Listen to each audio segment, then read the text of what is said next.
The war against consciousness can be traced back to some of the oldest written texts we have. But the past century has been a whirlwind assault against the human spirit. In just 100 years, we went from being practically media-free to having a screen in front of our face the majority of our waking lives. We are being herded into a virtual AI-run illusion that is now influencing our perception of what is real, which then creates our perceived reality. We know this to be true. Our senses give us the false impression that we are living in a material world when we are not. 99.9% of all matter is empty space. The only thing keeping us from walking through walls are the outer valence electrons electrostatically repelling against one another. Physical solidity is an illusion.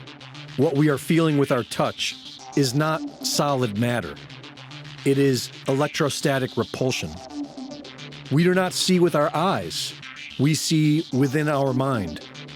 The cones and rods in our eyes are exposed to a very limited band of information, which is then translated electronically to our brain's visual cortex, which then creates a visual map within our mind that allows us to see the world around us, just as we see the world around us as we sleep and dream. It's being perceived in our mind. This applies to all of our five senses. The world we inhabit is much more like a hologram than anything solid. And more importantly, so is our body and our brain. And if we are not of our bodies, then where are we? Who are we?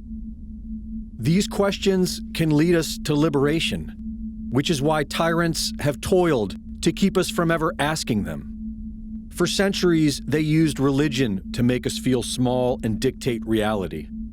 And today, they use science and pop culture. Actual, repeatable science has shown that our awareness has sway over the holographic reality that we inhabit. We can continue to fight each other, and some may win the battle, but the war against consciousness will forever continue until we unplug from the system. The deeper into tyranny we are herded, the more of us awaken to the truth. It's gonna force the people that can still think for themselves and have common sense and are able to take the media needle out of their veins, whether it's your baseball team or the football team, and it's the stats and the thing, and the Democrat and Republican and left wing, right wing, this and then a MAGA hat, Black Lives Matter, and gender and LGBTQ and it was a thing, and homophobia. If you can get that needle out of you, and then eventually clear your mind and let the real soul start to live again. And once the soul of humanity begins to live again, the tyranny will end and humanity will evolve.